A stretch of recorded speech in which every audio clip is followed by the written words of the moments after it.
요즘 뉴스를 보면 서울로 집중된 권력을 세종시로 분산시킨다는 얘기가 한창입니다. 대선 주자들이 임기 내에 국회 세종의사당과 대통령 세종집무실을 건립하겠다고 하는데요. 정치 전반에 걸쳐 세종시 이전이 가장 뜨거운 키워드로 등장했습니다. 사람들은 또 정치인들의 말이겠거니 하고 흘려버리거나 세종시에 투자하면 돈 좀 벌겠는데 하면서 각자 다른 반응을 보이고 있습니다. 어찌됐건 만약 행정수도 이전이 현실화된다면 그 파급 효과는 상당할 것으로 보입니다. 물론 여기서 냉정하게 생각해봐야 할 것이 있습니다. 과거 세종시가 주목받았던 이유는 지금과 같이 수도 이전 때문입니다. 하지만 이번에는 여야를 막론하고 서울에 집중된 권력을 분산시키자는 목소리가 크고 이미 관련 예산과 법률적 기반도 마련돼 있다고 하니 과거와는 조금 다르게 보이긴 합니다. 정치권 전반에 걸쳐 세종시 이전에 대한 의지가 뚜렷해 보이는 지금 어떻게 대응해야 할까요? 이렇게 큰 이슈가 나올 때면 기대감에 먼저 움직이는 사람들이 있기 마련입니다. 반면 아직 거품이 다 거치지 않았기 때문에 더 지켜봐야 한다는 사람들도 있죠. 정말로 실현될지는 누구도 장담할 수 없습니다. 다만 투자를 하는 입장에서는 단기적으로 뉴스에 반응하는 투자를 할지 아니면 실제 이전까지 기다리는 장기 투자를 할지 전략을 세워야 합니다. 이럴 때일수록 시세 변화를 잘 살펴봐야 하는데요. 지금부터 실제 거래 사례를 하나씩 살펴보겠습니다. 최근 세종시에서 가장 많이 하락한 아파트는 더샵 힐스테이트입니다.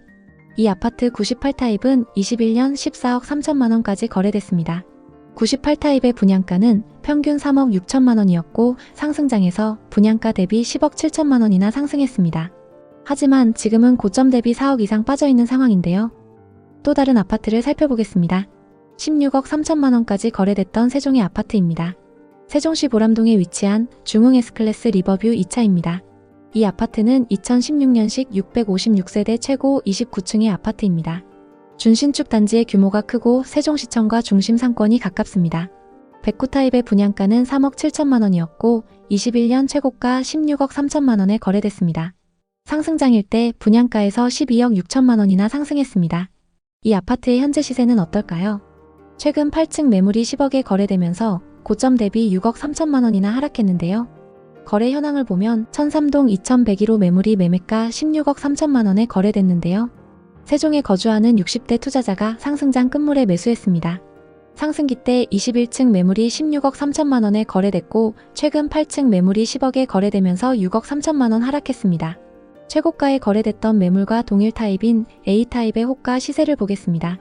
천이동 고층 매물이 13억에 나와 있습니다. 고층 매물 기준 고점 대비 아직 3억 3천만 원 하락해 있는 상황입니다. 아파트 가격이 수억씩 하락한 지금 많은 사람들이 고민합니다. 지금이 바닥인지 더 떨어질지. 하지만 중요한 것은 단순한 가격 하락이 아니라 실수요와 경제 여건입니다. 세종시는 여전히 주거 환경이 좋은 곳이지만 현재 집값의 거품이 빠지는 과정이 끝나지 않았을 가능성이 큽니다. 정치권에서 어떤 발언이 나오느냐에 따라 집값이 다시 크게 출렁일 수 있는 시장인 것도 위험 요소가 될 수 있는데요. 투기적인 움직임은 정상적인 부동산 시장에 좋지 않은 영향을 끼칠 수 있습니다. 주택은 주식이 아닙니다. 가격이 이렇게 급등과 급락을 반복한다면 누가 주택을 신뢰하고 살 수 있을까요? 또 세종시의 낙찰가율도 심상치 않습니다. 평당 1,450만 원에 감정된 시청 인근의 상가주택이 현재 700만 원 수준까지 떨어졌음에도 2번 유찰 후 3번째 경매 진행 중입니다. 심지어 1년 전 11억 하던 땅은 현재 4억대로 내려왔는데도 낙찰이 되지 않는 상황입니다. 집값이 떨어지면 지역 경기에도 타격이 엄청납니다. 고점에 대출을 잔뜩 받아서 투자했던 사람들이 이자 부담으로 소비를 크게 줄이기 때문입니다. 또 그 영향으로 상권이 위축되고 결국 고용과 서비스 산업에도 악영향을 끼치게 되죠. 지금 서울이나 수도권, 부산 등 큰 도시도 이런 침체를 겪고 있고 세종은 경제 기반이 약해서 타격을 더 크게 받을 수 있습니다. 실제로 세종에는 공무원 빼고 일자리가 마땅치 않다는 이야기가 끊이지 않는 게 현실입니다. 지방에서 가장 비싼 시세를 형성했던 시기도 있었던 만큼 지금 바닥 찍은 거 아니냐는 기대는 여전히 살아있습니다. 하지만 부동산 침체가 길어질 수 있고 금리도 당분간은 유지될 것으로 보이기 때문에 세종시 부동산 역시 아직은 어렵다는 분석이 지배적입니다. 게다가 차기 정부가 언제든 행정수도 이전을 진행할 수는 있지만 실현될 때까지는 시간이 걸릴 테니 지금 당장 급격한 상승은 힘들 것입니다. 세종시를 둘러보면 깔끔하게 정비된 도로와 공공청사 그리고 주거 인프라가 인상적입니다. 거리 자체는 쾌적하지만 상권이 한산한 곳이 많고 지역 경기가 활발하다는 느낌을 주지는 않습니다.